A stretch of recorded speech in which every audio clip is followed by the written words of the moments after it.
J'essayais de passer l'enregistrement, mais je prenais des photos. Donc,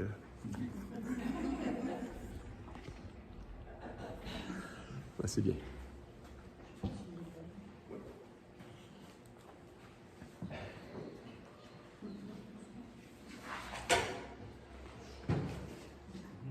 Un cordial bonjour, bon matin en ce 2e octobre 2022, je crois.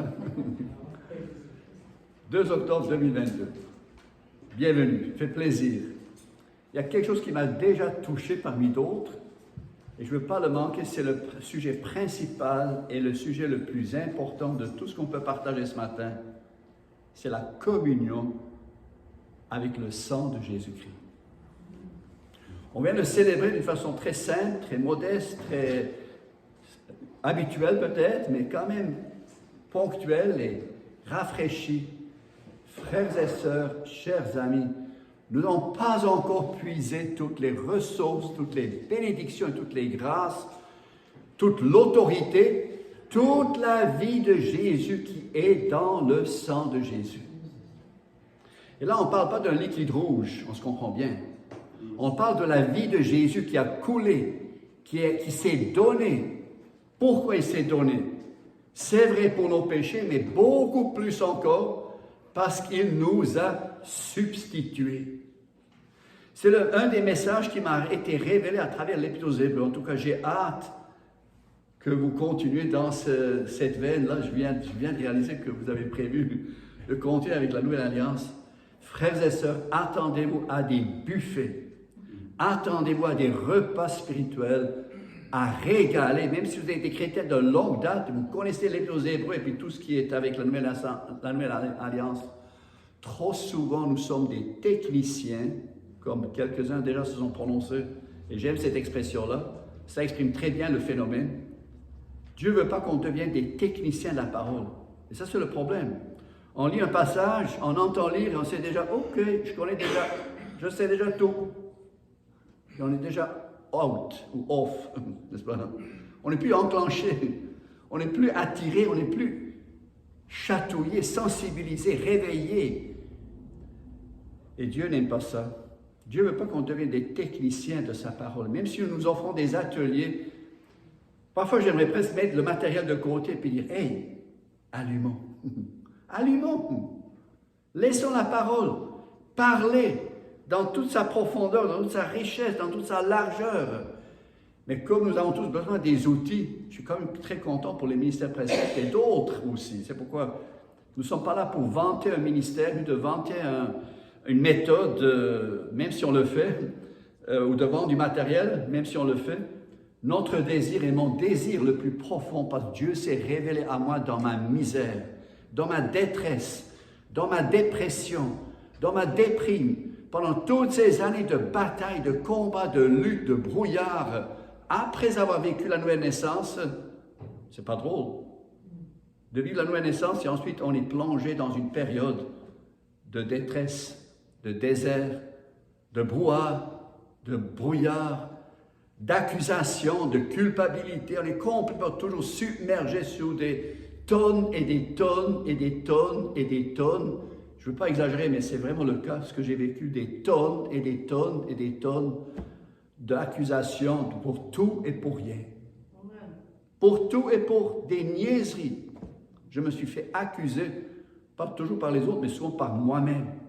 Le problème c'était, vous le voyez, je ne veux pas trop pointer, mais le problème était là. Jusqu'à ce que le Seigneur est venu dans sa grâce, sa miséricorde, sa bonté se révéler. Je loue le Seigneur encore aujourd'hui, ce matin. Je veux le faire devant vous et devant le Seigneur de tout mon cœur. Seigneur, merci, merci, merci. Que tu as pris tout ton temps, toute ta patience, toute ta bonté, toute ta parole et toutes ces années de brouillard et de désert et de désorientation aussi, de recherche intensive. Seigneur, merci que tu es venu te révéler d'une façon très, très simple. Et je te souhaite ce matin, viens encore une fois à notre secours, à mon secours, ouvre-nous ta parole, que nous puissions entendre ta voix, la voix du bon berger. parmi toutes les autres voix et pensées qui peuvent peut-être nous assaillir, nous troubler, viens nous faire écouter ta voix, s'il te plaît, Seigneur. Et tu as dit, tes brebis entendent ta voix, elles ne suivront pas un autre, elles ne suivront pas les voix des étrangers, elles suivront ta voix. Sois béni qu'on entende ta voix, Seigneur, ta parole, ton esprit, pas celui qui parle en avant, mais qu'on puisse vraiment réaliser que toi, tu veux nous parler, tu veux nous secourir, tu veux nous redresser, tu nous donnes aussi des armes, des équipements, des paroles pour combattre l'ennemi qui vient contre nous, même avec des vérités bibliques parfois. Et combien on a besoin de ton bon Saint-Esprit, ce consolateur, qui veut nous rappeler les bonnes vérités qu'on doit aussi sortir et utiliser comme arme. C'est pourquoi merci encore pour cette Église, pour ce temps de communion ensemble, et d'échange et de ressourcement. Bénis toute cette Église avec tout ce qui se produit, passé, présent et futur, que ton évangile puisse ressortir d'ici comme un message de gloire, de libération, mais aussi de puissance. Amen. Donc, je vous invite à tourner avec moi dans ce premier épître aux Thessaloniciens, dans le premier chapitre. Nous l'avons traité plus ou moins superficiellement, mais quand même, vendredi soir, à notre première ouverture ou étude ou initiation qu'on a faite, et moi je suis resté collé là-dedans. Ça vous arrive? Rester collé dans un texte, dans un passage, et que là Dieu commence à faire ouvrir des portes, fasse révélation des choses peut-être nouvelles et des anciennes aussi qui nous révèlent. Donc, 1 Thessaloniciens, chapitre 1er de ce premier épître, à cette église à Thessalonique. On va lire ce premier chapitre, il n'y en a que 10 versets qui s'y trouvent.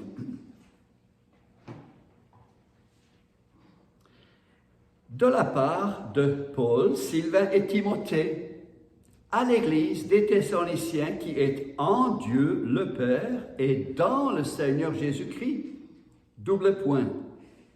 Que la grâce et la paix vous soient données de la part de Dieu notre Père et du Seigneur Jésus-Christ. Nous disons constamment à Dieu toute notre reconnaissance pour vous tous, en faisant mention de vous dans nos prières. Nous nous rappelons sans cesse l'œuvre de votre foi, le travail de votre amour et la fermeté de votre espérance en notre Seigneur Jésus-Christ, devant Dieu, notre Père.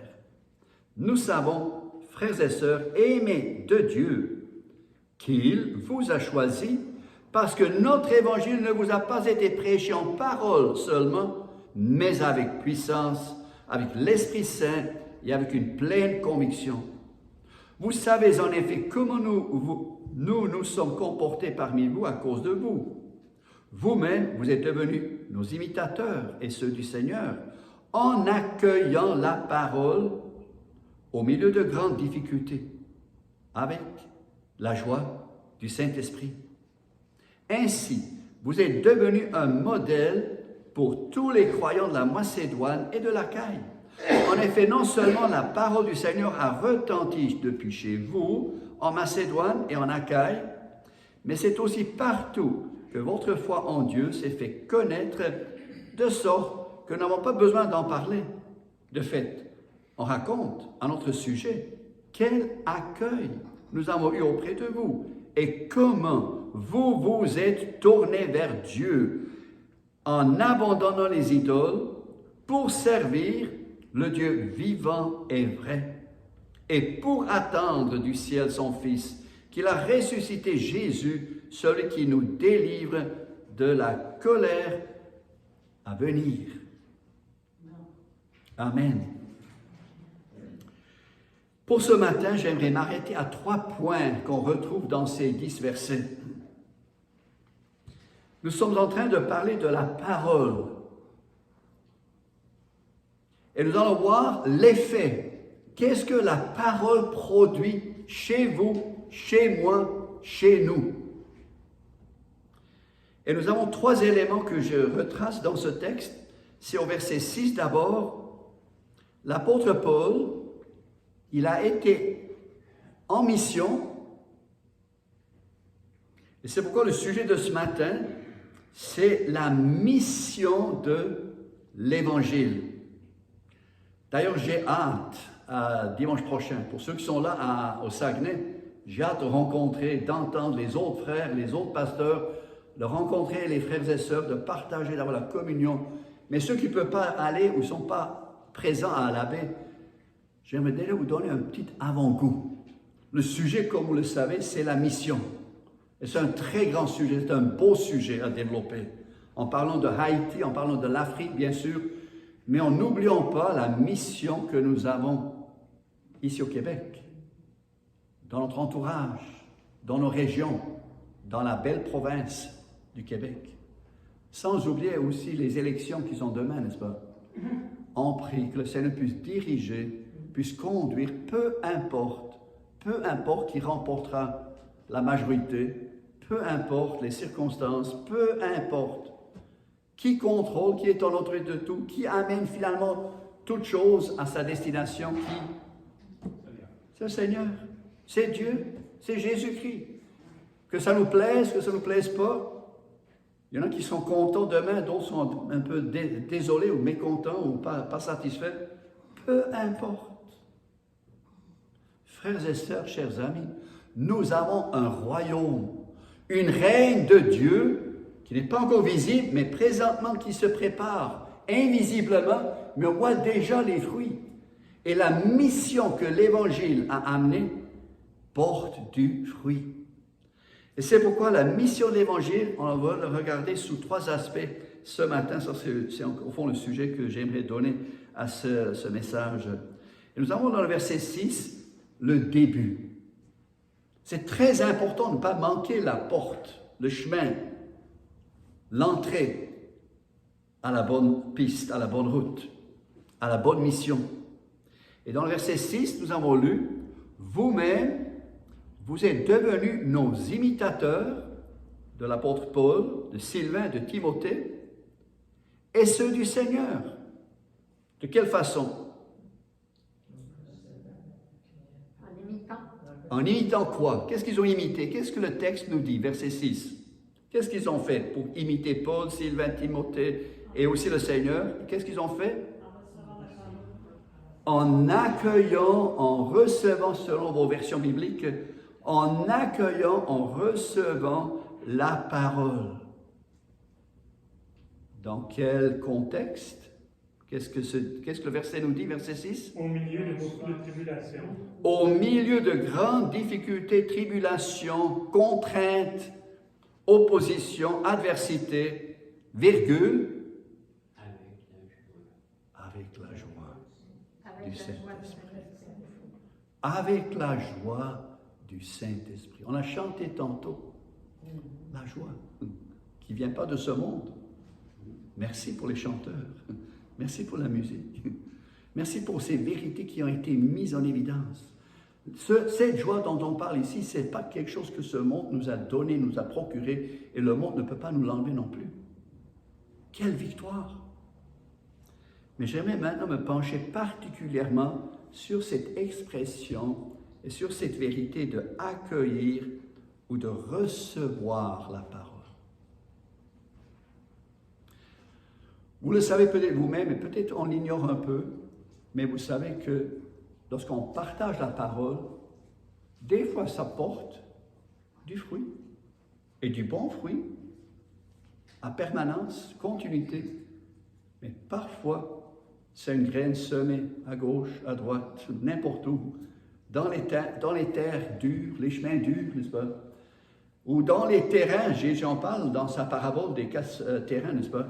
Ou sur le terrain, ça poussait très vite, mais ça faisait étouffer les ronces, les épines, les soucis de la vie, les inquiétudes. Tous ces éléments de la réalité de la vie sont arrivés, puis ont tout arrêté finalement, ont étouffé la semence. L'autre terrain que Jésus raconte, la semence était semée, elle a tout de suite germé, mais il y avait des roches en dessous. Il y avait des choses dures dans la vie. Il y avait des choses qui ont empêché que les racines se développent et vont en profondeur. Maintenant, c'est une exposition momentanée et aussi à long terme pour voir qu'est-ce qui résulte. Mais ça ne veut pas dire que si notre cœur, c'est l'image, c'est la vérité au fond, c'est l'application de cette parabole, si notre cœur est un chemin, dur comme un chemin, à cause de toutes sortes de choses qu'on a vécues, que ça ne peut pas changer. Ni le terrain qui a des roches, des pierres en dessous, ça peut changer. Ni le terrain qui a des ronces et des épines, ça peut changer. Au fond, Dieu nous interpelle si notre terrain, par X raison, est pas fructueux et ne peut pas porter du fruit 30, 60 et 100%, qu'il y a des choses que Dieu peut permettre, que ça fasse changer le terrain dans une bonne terre fertile.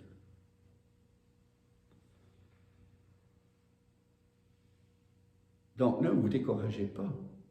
Dieu est capable de faire changement dans la vie pour que la bonne semence tombe dans la bonne terre. Qu'est-ce que Dieu produit en nous pour que ça tombe dans la bonne terre? Moi, je l'ai vécu. Beaucoup l'ont vécu. Dieu prépare le terrain. C'est peut-être des passages, des situations, des événements dans la vie qui ne sont pas faciles. Comme je viens de parler tantôt rapidement de mon témoignage, de cette à peu près quinzaine d'années de difficultés majeures dans mon adolescence, jeune adulte, jusqu'au début de notre mariage. Mais Dieu savait très bien, il fallait préparer le terrain. Pourtant, j'avais reçu la semence tout jeune, comme enfant. J'ai grandi dans une famille chrétienne, j'étais dans l'église, à la mission même. C'est mon berceau, la mission. J'étais élevé en Papouasie-Nouvelle-Guinée, en mission. J'ai grandi là, dans ce milieu-là. J'ai entendu ces vérités. J'ai eu même les effets, les fruits que l'Évangile peut produire chez les indigènes. Tellement, en tout cas, je pourrais vous raconter des témoignages que moi j'ai vécu et vus comme enfant, sans tout savoir et sans tout comprendre comme enfant, vous comprenez. Mais j'ai vu des changements comme enfant, c'était clair et net. C'est pas un homme qui peut faire des changements de même. Dans des vies complètement embrouillées, dans un esprit de vengeance, dans une violence, dans une agressivité, dans une peur constante, dans une angoisse constante, dans un stress incroyable. Le moyen de vie est très jeune. Les gens meurent très jeunes. Ils ne vivent pas vieux. Ils ne sont pas capables de vivre vieux avec toutes les conditions de vie. C'est un peu semblable à Haïti, mais un peu différemment. J'ai vu des gens tellement agressifs. Il faisait juste une petite étincelle et puis ça faisait éclater. Belle et haute, on disait là-bas. Ceux qui comprennent un peu l'anglais, vous comprenez. Belle, l'estomac ou le ventre est chaud, n'est-ce pas? Alors ça fait bouillonner, ça fait éclater comme un volcan. Et j'ai vu des personnes qui se sont converties, qui ont reçu l'Évangile et ça les a transformés d'une façon impensable. Leur visage, on voyait déjà de loin, ça rayonnait. Les yeux, ça rayonnait. De qui? De qui? De Jésus. Et pas d'un esprit mauvais. Pas d'un esprit spiritiste quelconque, n'est-ce pas? Des esprits des morts et tout. On voyait les yeux rayonner, le visage, il y avait une lueur sur le visage, sans qu'ils ont graissé leur visage avec je ne sais pas quoi comme huile, n'est-ce pas? Ça faisait une beauté, je vous dis. En tout cas, ça c'est quelque chose dans le ciel. Imaginez-vous toutes les nations, tous les peuples, toutes les races, tous les peuples, toutes les tribus représentées, lavées, purifiées, sanctifiées, justifiées par qui? Le sang de l'agneau. Le même sang dont on parle ce matin ici en toute simplicité parmi nous à Victoriaville. Le même sang à laver, à purifier, à sanctifier, à justifier, à enlever toutes les souillures, toutes les impuretés, toutes les désobéissances, toutes les agressivités, toutes les criminalités, tout. Le sang de Jésus a tout enlevé. Tout. Ça sent une gloire.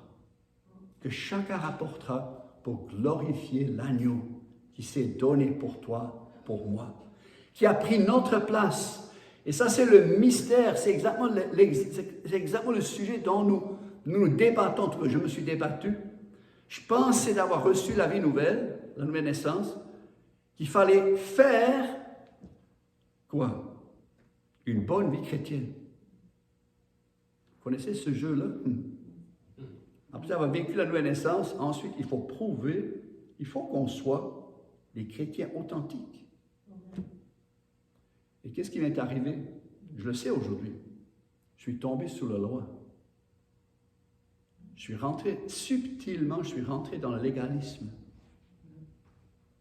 Pour revenir après tout un temps de détresse et de désert, pour revenir à redécouvrir miraculeusement, gracieusement, la puissance de la grâce.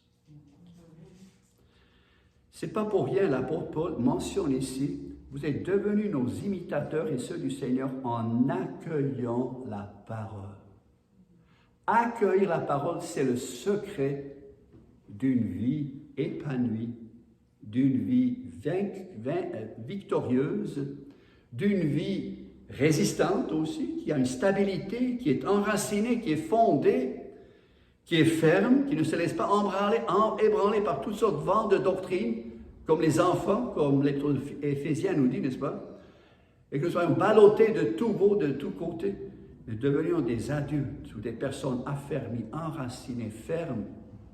Et l'Épître aux Hébreux, par excellence, est devenu un des outils dans ma vie que Dieu s'est servi pour me rassurer, me stabiliser. Parce qu'un secret, bon, je le dévoile déjà maintenant, l'Épître aux Hébreux, elle change complètement de sujet. Après avoir travaillé dans l'Ancien Testament où il fallait faire pour celui qui voulait être juste, celui qui fera ces choses, n'est-ce pas, nous dit l'Ancien Testament, il vivra. Mais par contre, la Nouvelle Alliance dit autre chose. Le juste vivra par la foi. Donc le juste, il est juste au départ. Et puisqu'il est juste, il apprend maintenant à vivre par la foi. Pourquoi il est juste? Comment est-ce qu'il est devenu juste? Qu'est-ce que nous dit le Nouveau Testament? On est devenu juste par quel moyen? Par la foi. Pas par autre chose. Nous sommes devenus justes par la foi sur l'œuvre accomplie en Jésus-Christ. On est devenu juste. Juste. Ça veut dire parfaitement en règle. Le cœur est pur.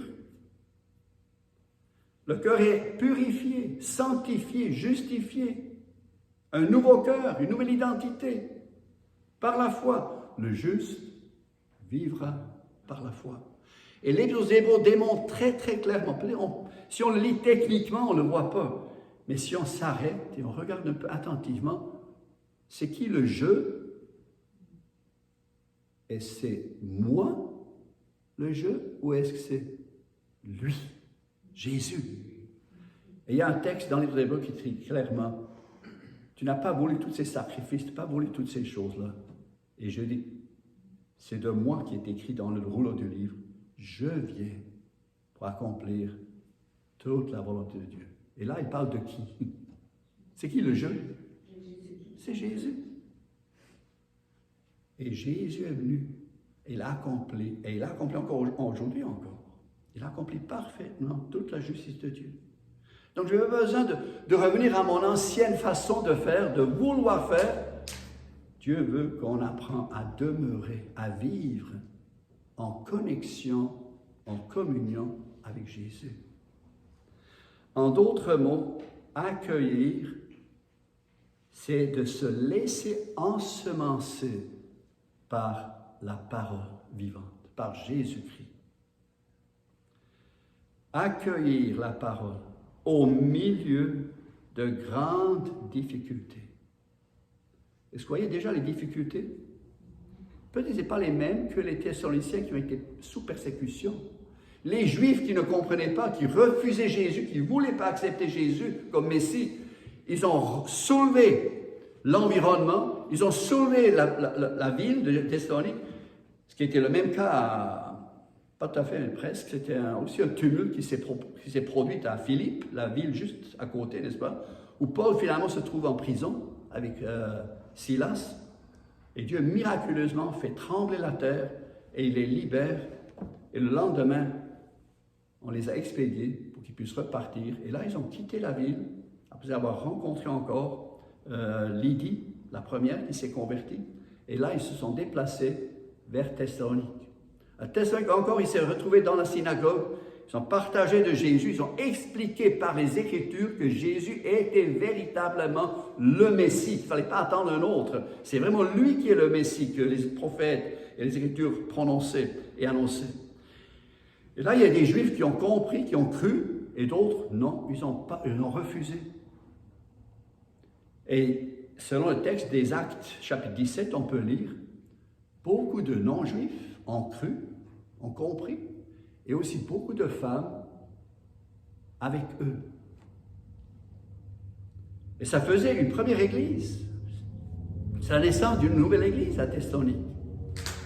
Mais ils étaient sous cette adversité-là, de cet environnement-là, qui ne voulait pas comprendre, qui ne refusait comprendre, et qui prétendait, qui disait, on est contre les lois de l'empereur de Rome, parce qu'on prétend que Jésus est roi. Donc, le roi ou l'empereur de Rome ensemble. Non. Il y a des règles à respecter, des principes à respecter, tout en considérant que nous avons un autre roi, au-dessus de tous les royaumes, de tous les règnes et tous les gouvernements. C'est le royaume et le roi Jésus-Christ.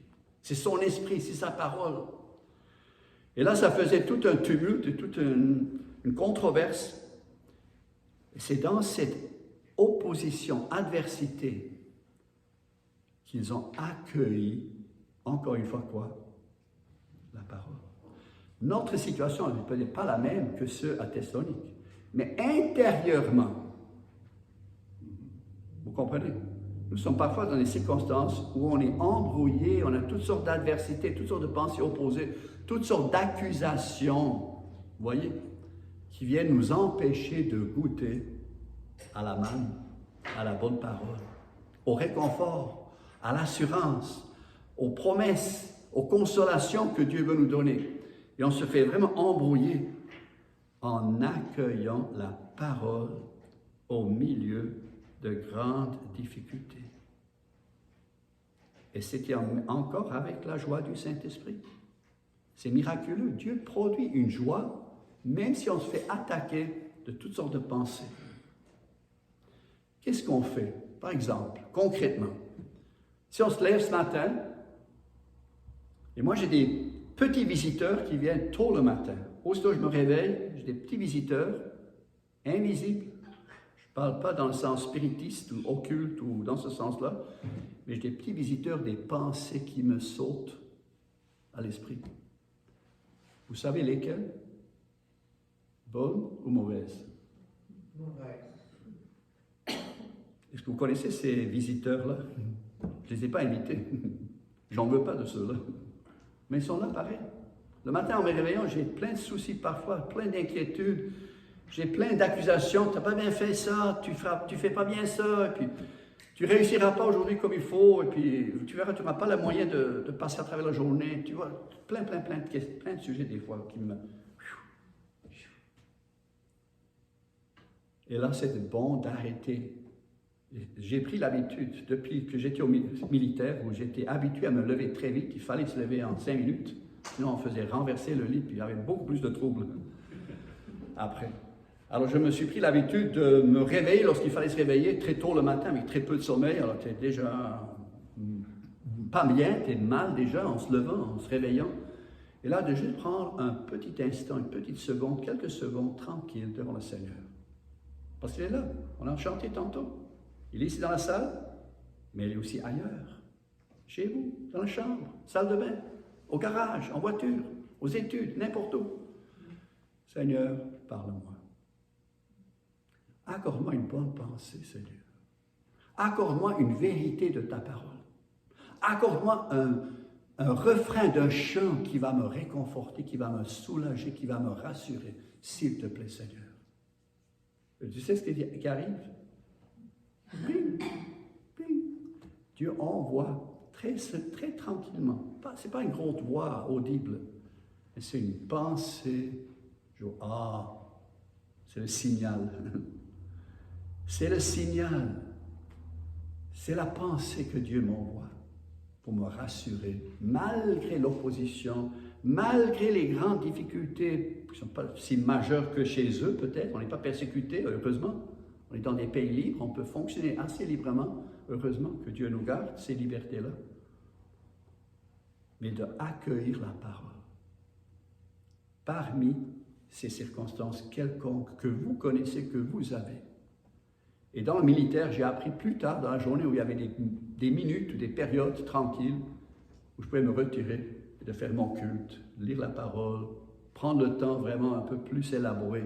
Mais juste pour débuter la journée, on a besoin d'accueillir la parole.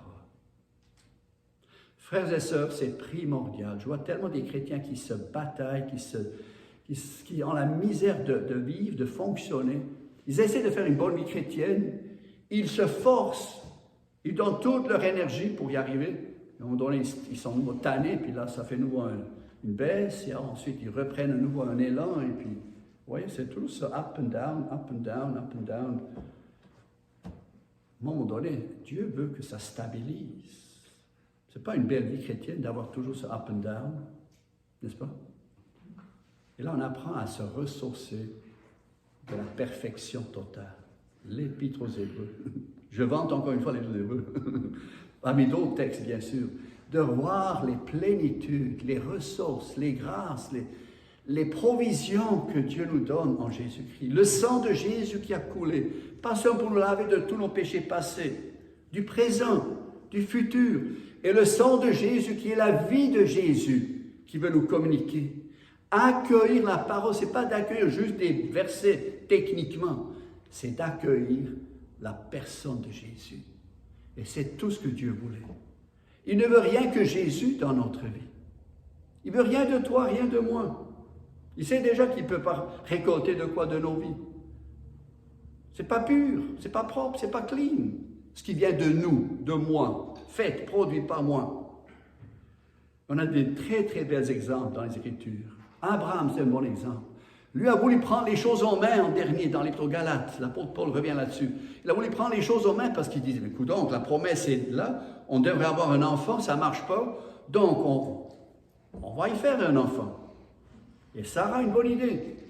Prends la servante, vas-y avec elle, fonctionne, marche, vas-y, on va faire un enfant. Abraham a fait un enfant. C'est qui est né? Ismaël. Dieu aime Ismaël. Dieu aime toutes les tribus qui sont descendues d'Ismaël après. Mais l'origine, Dieu ne l'a pas aimé. Dieu l'a rejeté. Dieu a aimé Isaac. 13 ans plus tard, Dieu est intervenu et dit, l'année prochaine, Sarah sera enceinte. Ok, mais impossible. Impossible, plus de moyens. Plus de moyens, fini. Ni Abraham ne pouvait plus concevoir, il est trop âgé. Sarah elle était stérile, déjà, au départ. Ensuite, elle est trop âgée en plus, alors 3 fois impossible. Dieu dit, je t'ai dit. Et qu'est-ce qu'Abraham a fait? Ça ne marche encore une fois pas. On était tellement déçus toutes ces années-là, ça n'a pas fonctionné. À chaque mois, ça n'a pas fonctionné. Pendant tant d'années, ça n'a pas fonctionné. Vous calculez les cas. Et Abraham, qu'est-ce qu'il a fait? Sarah, qu'est-ce qu'elle a fait? Pardon? Elle a ri. Elle a ri de soi-même. ça me fait comme... Ça sera drôle d'avoir un enfant à cet âge. Mais Abraham a fait quoi encore? Et Sarah, l'Épître aux Romains nous dit, qu'est-ce qu'ils ont fait? Malgré leur impossibilité de concevoir, d'avoir des enfants, qu'est-ce que les deux ont fait? Elles ont cru à quoi? À la parole. Les deux ont cru à la parole contre tout et malgré tout. Et c'est ça que Dieu veut dans nos vies. Il veut qu'on apprenne à placer notre confiance sur sa parole et non pas sur nos expériences, qu'elles soient positives ou négatives. Il veut nous appuyer sur sa parole. Et qu'est-ce qui est arrivé l'année prochaine? Sarah a reçu un enfant. Ils ont conçu Abraham a couché avec, ils ont eu un enfant l'année prochaine, l'année d'après. Elle a eu Isaac, le fils de la promesse. L'un est né par la volonté de l'homme, un croyant, un juste. Abraham était juste, mais c'était fait par la volonté de l'homme. Isaac, un fils de la promesse, par la foi, pas par la volonté de l'homme, mais par la force de la promesse. Donc, vous voyez l'importance, frères et sœurs. C'est une si grande importance. Dans ma vie, de plus en plus, je découvre, c'est ça le chemin, c'est ça la vérité, c'est ça la vie que Jésus veut nous procurer, en accueillant la parole au milieu de grandes difficultés, avec la joie du Saint-Esprit. Il y a encore un exemple pour illustrer cette réalité-là. Vous connaissez l'histoire des deux sœurs, Marthe et Marie? Jésus était en visite. Alors, tout le monde était content d'avoir la visite de Jésus.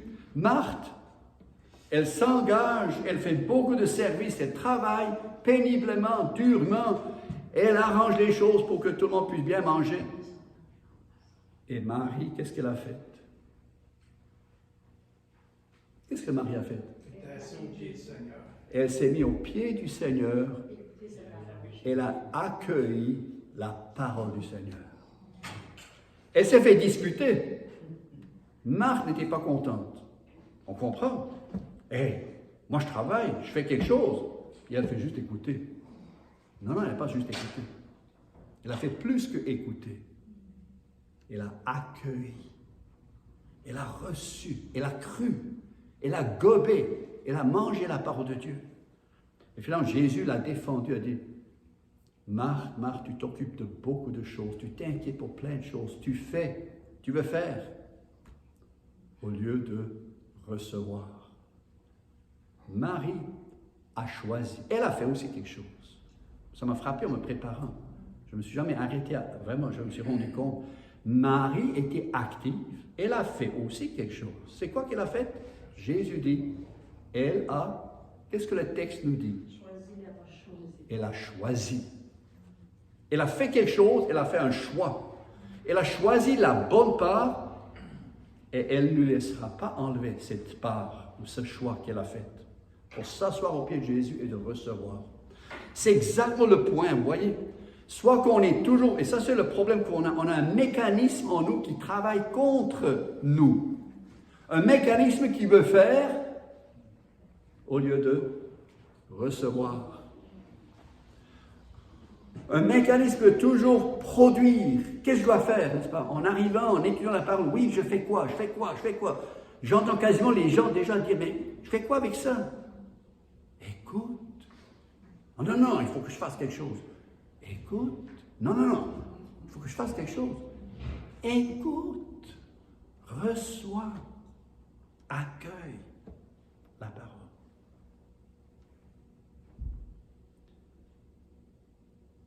Parce que, si vous tournez la page, chapitre 2, du même épître, chapitre 2, verset 13, regardez vite.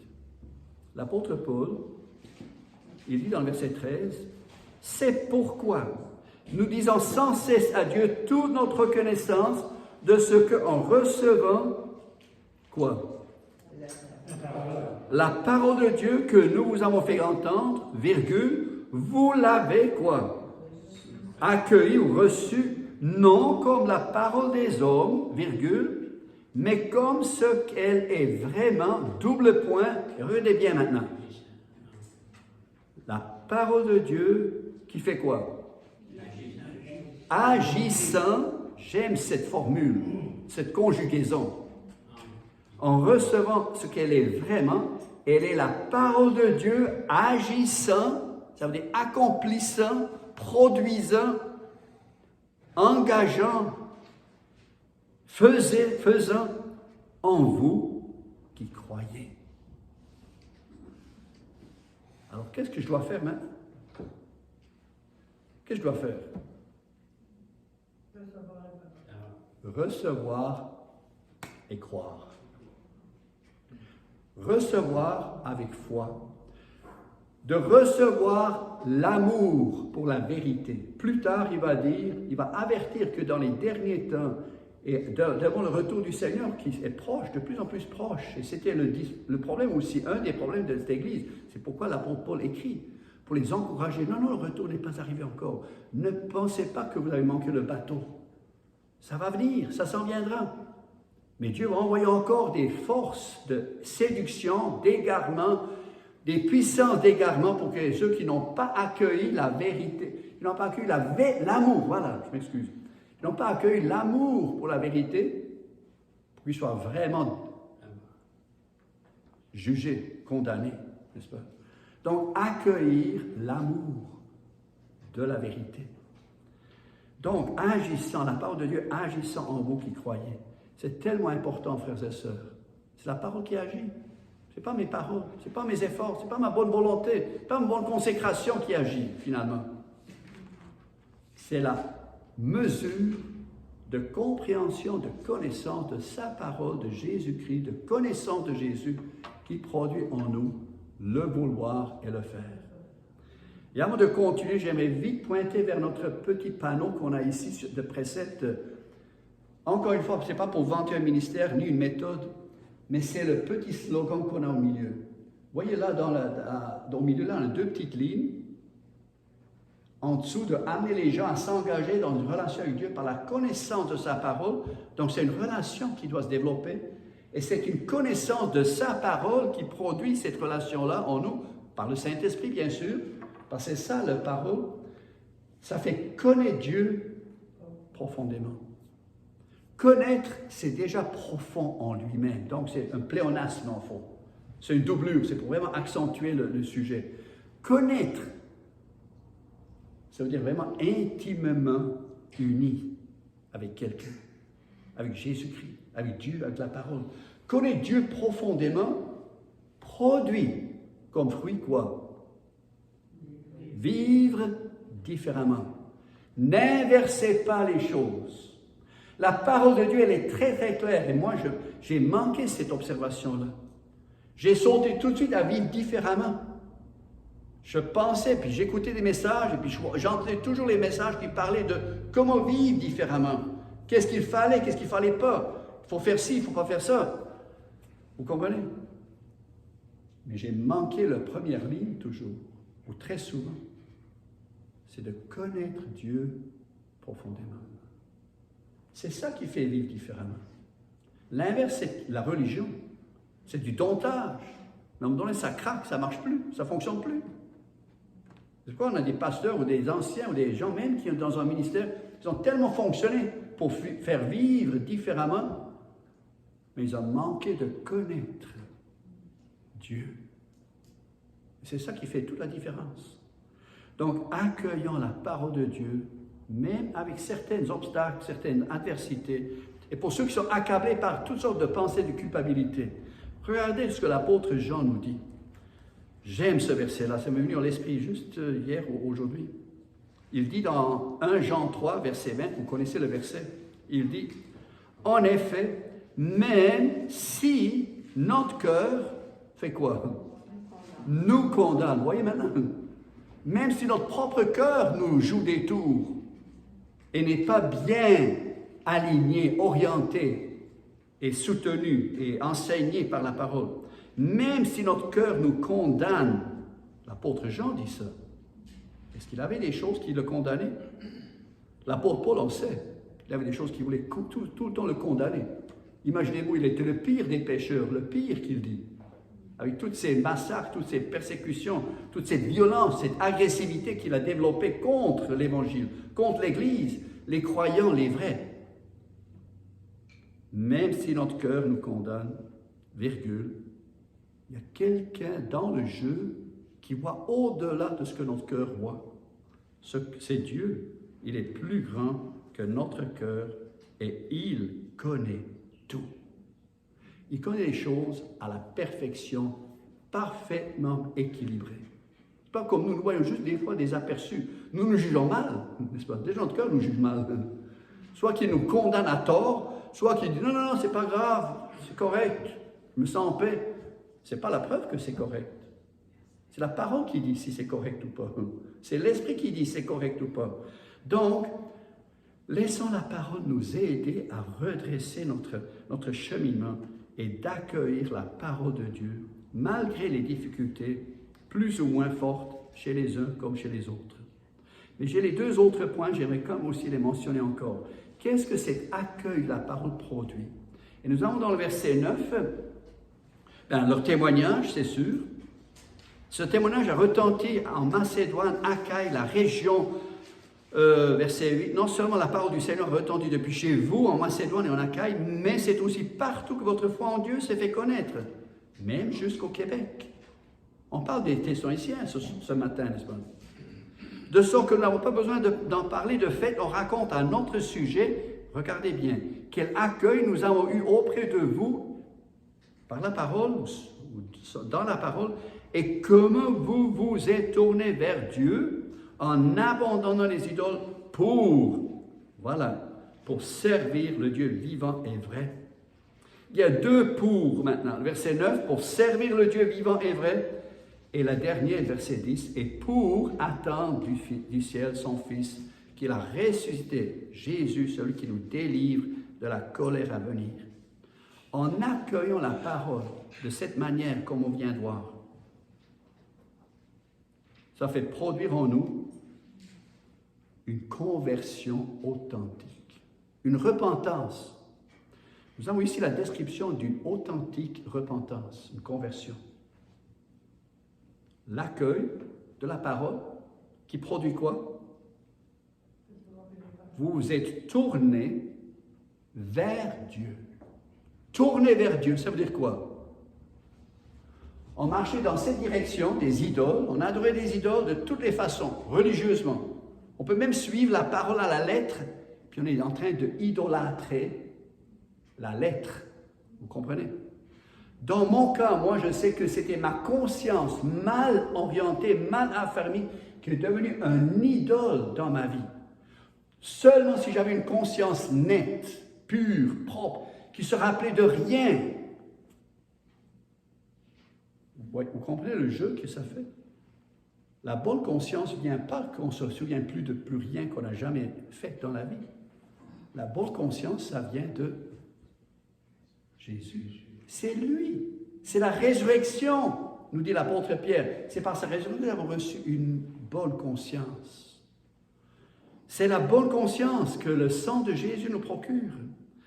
Alors j'étais tourné vers un idole qui était ultra religieux, chrétien, quasiment, mais c'est un idole. Ce n'était pas Jésus, c'était ma conscience, c'était ma vie, c'était ma sanctification, c'était moi,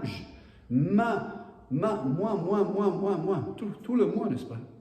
Ça, c'est une idole. Ça remplace Jésus, ça prend la place de Jésus et de Dieu et de tout ce que Dieu veut nous donner. C'est un idole. Vous êtes tourné vers Dieu en abandonnant les idoles, peu importe les idoles qu'on a eues dans nos vies. Pour faire quoi? Servir. Pour servir le Dieu vivant et vrai.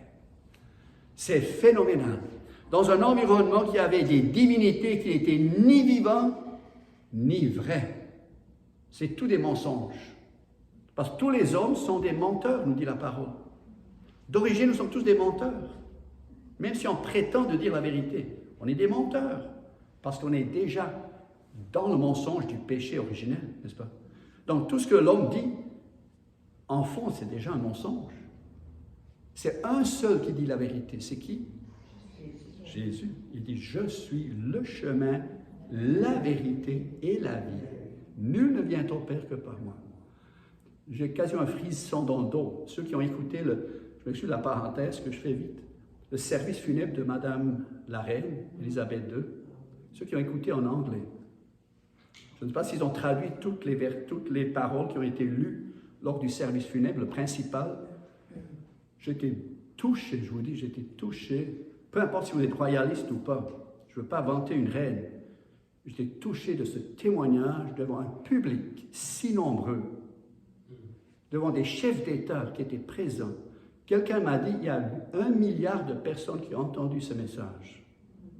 Ça veut dire 1 personne sur 8 de la planète, de la population mondiale, ont au moins entendu des vérités claires, bien prononcées, bien lues, sans ajouter, sans enlever un commentaire, juste la parole. La première texte était 1 Corinthiens 15. Où est ta victoire, la mort, le péché, tout? Et le final, grâce à Dieu, grâce à notre Seigneur Jésus-Christ, qui nous donne la victoire. C'était le premier texte. Le deuxième texte qui a été lu, c'était la première ministre, le nouvel premier ministre d'Angleterre, Liz Truss, qui a lu. Jean 14. Le texte exactement où Jésus affirme, il a clairement prononcé. Jésus dit, je suis le chemin, la vérité et la vie. Nul ne vient au Père que par moi. Allumez. J'ai le goût de crier dans le monde, allumez. Écoutez la parole, avant que la colère de Dieu s'en vienne. En tout cas, c'est répandu dans le monde entier, dans toutes les langues qui ont été traduites, j'espère, que ce message a percé les murs pour atteindre toute la population mondiale qui a écouté ce service. Je ne veux pas vanter la religion anglicane, vous comprenez? Et je sais, il y a aussi beaucoup de traditionnalisme dans toutes les religions, n'est-ce pas? Il y a des gens qui suivent juste le rythme, et puis la musique et la mélodie, mais ils ne catchent pas le message. Ça prend une conversion, une nouvelle naissance. Mais au moins la parole est sortie, au moins la parole était annoncée. Et même celui qui a fait le sermon sur le service funèbre, il a parlé relativement peu de la vie de la reine. Il a parlé de sa foi, il a parlé de ces vérités-là. Il a même répété le texte, « Je suis le chemin, la vérité, la vie, nul ne vient au Père que par moi. » Wow! Allumez, réveillez-vous. En tout cas, accueillir la parole, ça fait servir le Dieu vivant et vrai. Et ne cherchons pas de servir le Dieu trop compliqué. C'est dans le quotidien, dans le naturel, la façon que Dieu dirige. Ici, les Thessaloniciens ont eu besoin d'apprendre à servir Dieu, même en attendant le retour du Seigneur, en faisant paisiblement leur travail, en s'occupant de leurs affaires, et surtout en témoignant. Ils n'ont pas besoin même de témoigner. Ça se parlait tout seul. Il le dit ici dans ce premier chapitre, il dit, votre témoignage, votre foi et tout ça, ça fait parler tout partout, ça se fait entendre, les gens parlent de vous, n'est-ce pas? Hey, c'est pour l'évangélisation, lorsque Dieu le produit, on n'a pas besoin de forcer les notes, n'est-ce pas? Mais ça ne veut pas dire qu'on ne doit pas évangéliser. Non, on veut continuer de témoigner. Quand Dieu vous les porte, vous fait rencontrer une personne, et c'est le bon moment, le bon timing, pourquoi pas? Parlons-en, n'est-ce pas? Partageons l'évangile. Servir Dieu, et ne faisons pas comme Caïn et Abel. Les deux ont voulu servir Dieu, mais Dieu a rejeté son service, et l'autre, Dieu a accueilli. Caïn a voulu servir Dieu de tous ses labeurs, ses fruits, ses efforts, ses récoltes de céréales, n'est-ce pas? De son jardin, de la terre qui était sous la malédiction pour la survie. Abel, il a compris le message qui, dès le départ, après la chute, tout de suite s'est annoncé par le fait que Dieu a rhabillé Adam et Ève avec un poil, une fourrure. Il a dû tuer, sacrifier un animal, verser le sang. Et Abel a compris, c'est la façon que Dieu veut qu'il soit adoré et servi. Il a offert un agneau de son troupeau. C'est merveilleux, ces histoires de Caïn et Abel. C'est fondamental pour la compréhension de l'Évangile et l'application. Pourquoi Abel était berger? Parce qu'il a compris, ça prenait des fourrures pour couvrir tout ce monde, ses enfants, petits-enfants, tout ce monde qui allait naître. Il fallait tous les couvrir d'une peau, selon le principe que Dieu a fait avec Adam et Ève. En tout cas, bref, servons Dieu selon l'Évangile, selon la mission que l'Évangile apporte et non pas selon la loi ou l'Ancien Testament. Et le dernier point, en accueillant la parole, ça nous fait tourner vers Dieu en abandonnant les idoles pour servir le Dieu vivant et vrai. Je ne peux pas m'en passer, je dois lire vite Hébreux, qui parle justement de servir ce Dieu vivant et vrai. C'est dans Hébreux 9, ça dit, justement le sang de Jésus dont on a parlé tantôt, verset 14. Regardons vite. Hébreux 9, 14. Le sang de Christ qui s'est offert lui-même à Dieu par l'Esprit éternel comme une victime sans défaut, qu'est-ce qu'il fait? Il purifiera d'autant plus, quoi? Votre conscience. Votre conscience, voyez maintenant, ma conscience qui était idolâtre, qui était attentionnée tellement à faire une bonne vie chrétienne, avait besoin, et j'en ai besoin aujourd'hui encore, qu'elle soit constamment purifiée, ma conscience, ou notre conscience, votre conscience, de quoi? Des œuvres mortes. Ce n'est pas nécessairement des péchés, comme on les connaît communément, mais des œuvres mortes, c'est-à-dire des œuvres qui sont détachées du chef, détachées de Jésus, détachées de la vigne, de l'origine, le vrai. Des œuvres mortes, toutes ces œuvres légalistes, c'est des œuvres mortes. Ça n'a pas de vie, ça ne donne pas de vie, il n'y a pas de fruit là-dedans. Mais le sang de Jésus purifie d'autant plus votre conscience des œuvres mortes, afin que, et voici le point, vous serviez qui? Le Dieu vivant. Au lieu de servir des règles, des exigences, des demandes, des attentes de moi-même, des idéaux que j'attends de moi ou d'autres, de servir pas ces idéaux-là, mais de servir le Dieu vivant. C'est exactement ce que l'apôtre Paul mentionne ici, de servir le Dieu vivant et vrai. Et pour attendre. Et dans l'attente, ce n'est pas juste une attente oisive, comme il corrige dans ces textes-là. Il nous amène à travailler, à faire notre vie quotidienne, à entreprendre, à faire le jardin, à planter des arbres, peu importe, vous voyez, à investir, à fonctionner, tout en attendant son ciel, du ciel, son Fils qu'il a ressuscité, Jésus, celui qui nous délivre de la colère à venir. Il y a une terrible colère qui s'en vient pour ceux qui n'ont pas accueilli l'Évangile, qui n'ont pas obéi à la vérité de l'Évangile. Et ça m'a frappé lorsqu'on commence à distinguer qu'est-ce que c'est vraiment l'Évangile versus un légalisme ou une religiosité. Obéir à la vérité, à l'Évangile, c'est d'obéir à ses principes de foi. Racheté par le sang de Jésus, sanctifié par le sang de Jésus, justifié par le sang de Jésus, et de vivre en communion avec le sang de Jésus du matin au soir et du soir au matin.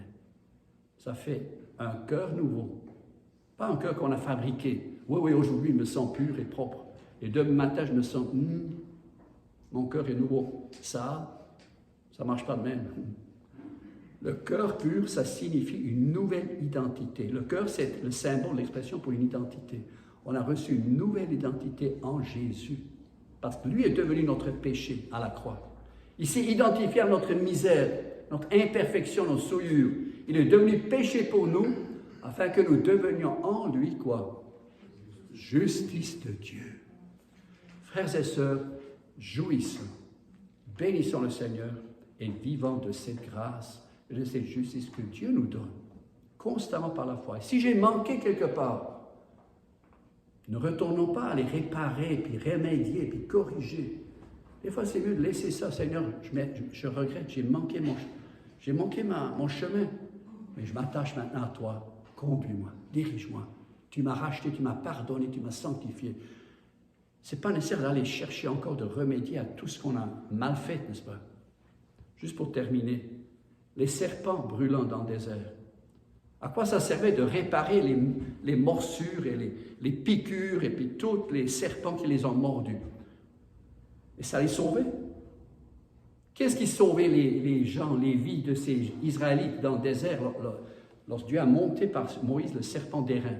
Qu'est-ce qui les sauvait? Tous ceux qui regardaient le serpent d'airain étaient sauvés. Jésus reprend le même texte dans Jean 3 pour expliquer la nouvelle naissance à Nicodème. C'est exactement la même vérité.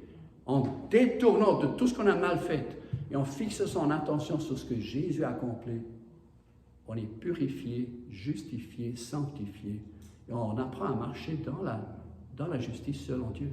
Et non pas à réparer toutes les morsures et toutes les blessures et toutes les vous voyez le problème? Ceux-là sont tous morts dans le désert. Parce qu'ils ont quoi fait?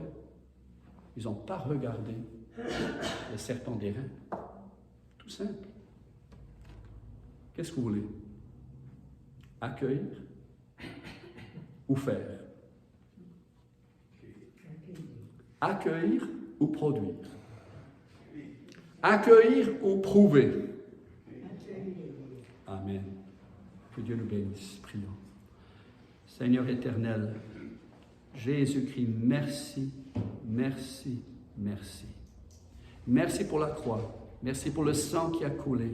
Merci pour ton Saint-Esprit. Et merci pour ta parole. Bénis Pasteur Sylvain, sa famille, son épouse et toutes les parentés parmi nous qui sont représentées par chacun de nous.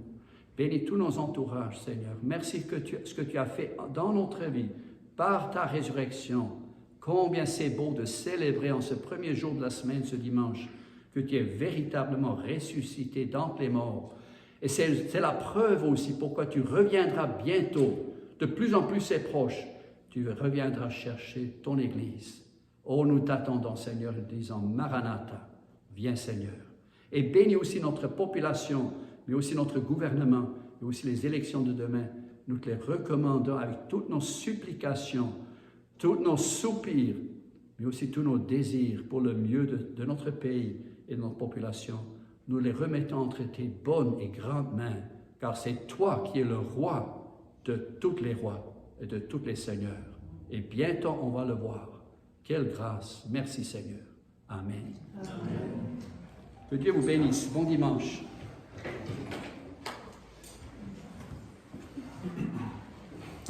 Pour ceux qui n'ont pas eu l'occasion de... Parce que je sais que c'est pas tout le monde qui était ici pour la formation, mais quand même, si on peut donner un petit don, si vous avez à cœur de donner un don pour la formation, Pasteur Marcus et son épouse Esther, ils sont venus ici quand même. Oui, ils sont payés par le ministère Recette, mais on veut quand même investir parce que les cours étaient gratuits. Hein? Fait que si vous voulez donner un petit don, vous pouvez le faire en argent ou par la carte. Esther va s'occuper de vous. Allez la voir. Fait qu'on va manger ensemble. Ceux qui ont pensé, on va être ensemble pour le repas. Que tout le monde soit les bienvenus. Amen. Amen. Bon dimanche.